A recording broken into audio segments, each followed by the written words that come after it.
Hi there and welcome back to my channel. I am Dr. Kate Flynn, your active deconditioner. Today I'm going to share with you a little bit of an update on my experiment and what I've been experiencing and noticing lately, especially in regards to the transits, to my emotional wave, and to the things that I am working on actively deconditioning. So grab yourself a nice hot cup of tea, unless of course you're cold thirst, in which case grab a cold beverage of your choice, and let's jump right in. The transits have been a lot lately. If you watched my last video, you know there's a lot of root activation going on now. It was happening then and it's still going forth today. So you may have noticed that you've been excited about potentially starting something and working hard to bring that thing or whatever it is into being. For me, I took you through the process of deciding if I had the sacral motor energy to create or start an aerial yoga studio.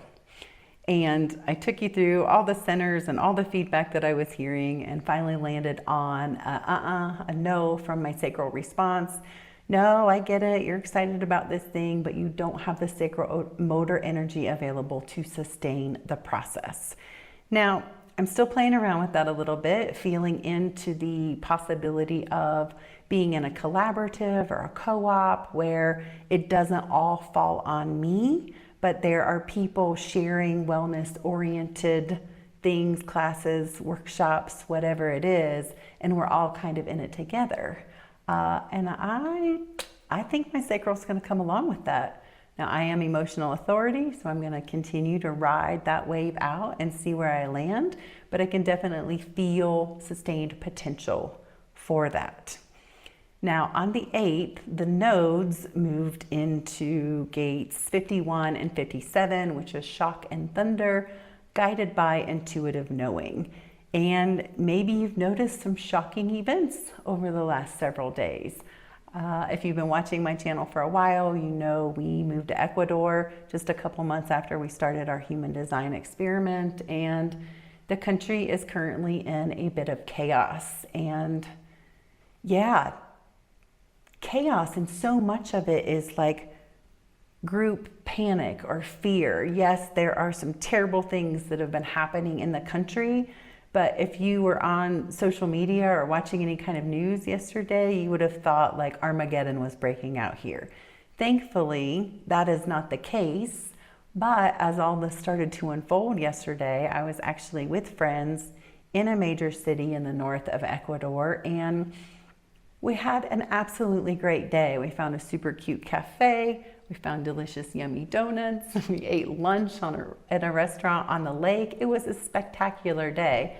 We ended with some grocery shopping, and within like 5 minutes of us being there, the grocery store announced that they were closing, that it was dangerous, that everyone should go home.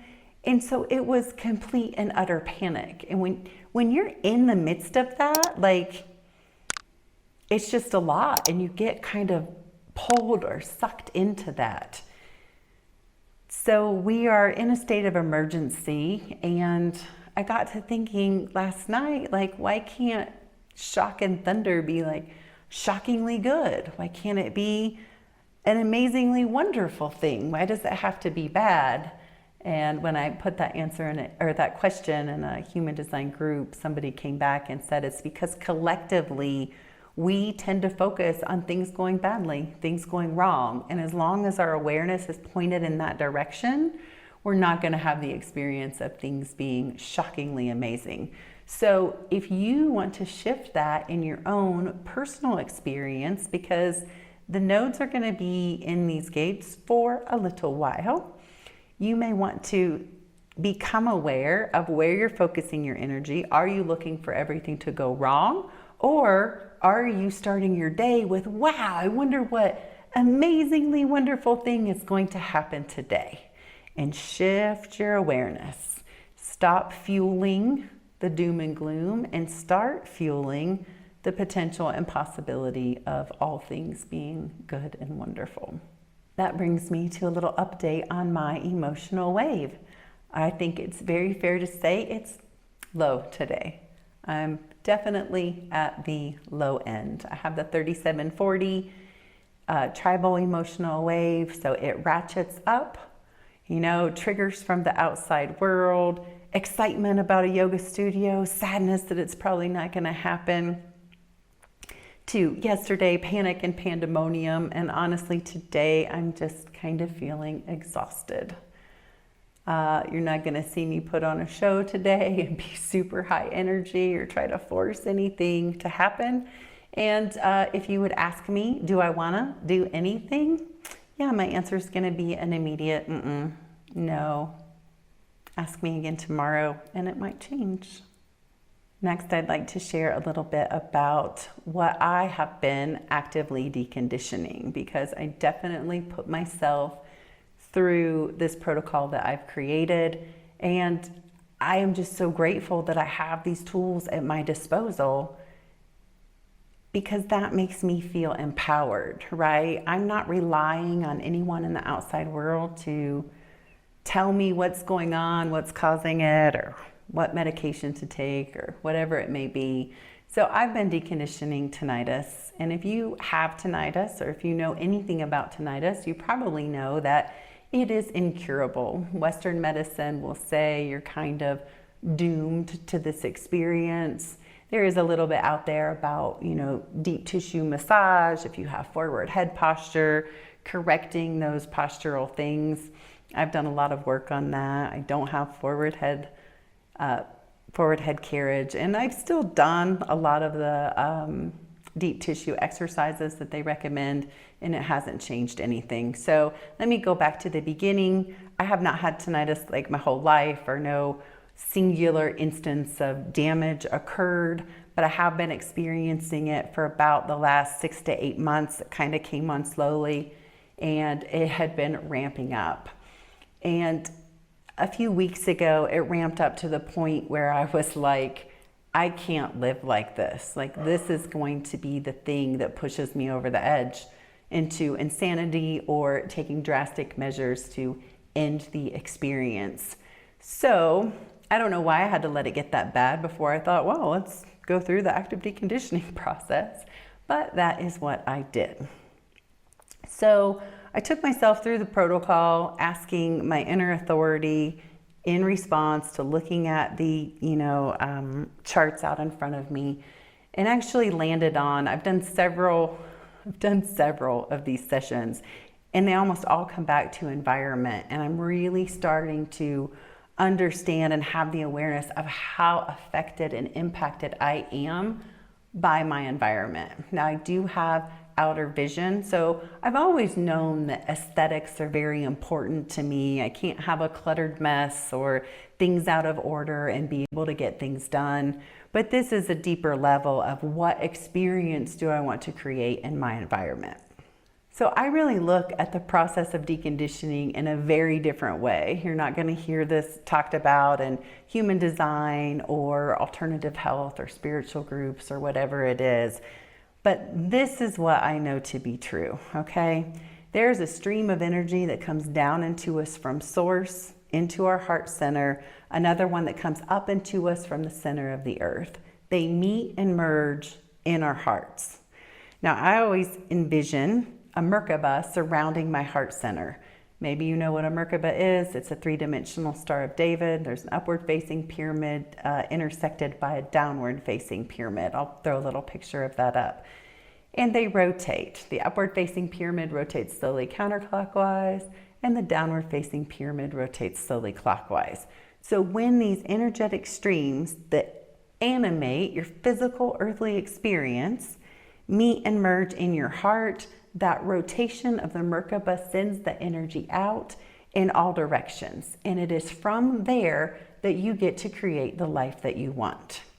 But what happens is distortions occur, leaks happen that allow energy to bypass that Merkaba, come out of your body and fuel your false self, your not self, your self with a traumatic experience, the story your not self has, whatever it is. And all of those things, the bad things that have happened to us, the traumas, all of it just suck us dry. They consume so much of that energy available to us that there's very little coming out through the rotation of that Merkaba. So if you are having a hard time finding the power, the strength, the energy to create your life, it's probably because there is opportunity for your life force energy to fuel the not self. So what does that mean in terms of tinnitus? It means the energy that is escaping and getting caught up in whatever distortion the environment is causing is resulting in the tinnitus. Now, am I here to say that if you have tinnitus and you do this, we're going to 100% absolutely get rid of it? No. But I do know that every single physical ailment we have has an energetic component. And if you can move that energetic component and reclaim that energy, you can experience a lot more ease and grace and a great deal of restoration when it comes to your physical health. Now, for things like, headaches or weight gain or hormone issues that do have, supplements and cures and things that work in the physical realm, once you do the energetic deconditioning, that next thing you try is probably going to work. So I'm happy to share that after 3 or 4 sessions, I'm experiencing, I would say, about 85% less ringing in my ears than what was happening previously. And I will take that as a win. I will take that as a massive success, absolutely. The biggest thing to be aware of there is that your mind will tell you, oh, that can't work. I've, read all the research. I've looked at all the things. Nothing works there. And as long as you fuel that mental thought process, then you're going to have a little bit of a challenging time believing that something will work. And it's good to have your mind on board with whatever it is you try. I feel it's important to share that I am not an expert in human design or astrology. And that is why everything you hear me share is framed through my experience of my design and my interactions with the outside world. You're never going to hear me do a video on the 6-2 projector or what it's like to be a manifestor with a repelling aura. I can share my experience of that, and I can Google things and look them up, but I just feel it's so important to share from my experience. That is why I am here. Now, I can give you an overview of your human design chart. When you first find human design, it comes with its own language and it can be confusing and overwhelming. And if you go right into a deep dive session, sometimes the basic premise of following your strategy and authority can get kind of lost in the mix. And if you start that deep dive too early, your mind is going to try to bypass or has the potential to bypass strategy and authority and try to mentally understand what's going on. So if you feel strongly called to have a deep dive, that's great. Absolutely do that. I am happy to make a referral or a connection for you. And if you're kind of dipping your toes in the water and you want just that overview to, at the very least, understand the body graph and the basic things that are going on in there, then I can absolutely do that for you. What I am an expert in is active deconditioning. I was doing this work long before I found human design. And what human design has done for me is given me a new language to understand why I had outcomes that I had before and why it was different, working with a generator than it was working with a manifestor or a projector. And it's also allowed me to streamline the experience of deconditioning. You don't have to know what those streams of energy that are leaking out of you are fueling. You can simply choose to unplug the power source, bring that energy back to center, put it through the rotation of the Merkaba, and use it to fuel the life that you want. It doesn't have to be super hard. It can be easy, and it can really open up a new realm for you to play in and create your experience. So if you've responded to any of this and you would like to accept the invitation to work with me, then go ahead and click that Book Now link in the description. Otherwise, I will see you in the next video.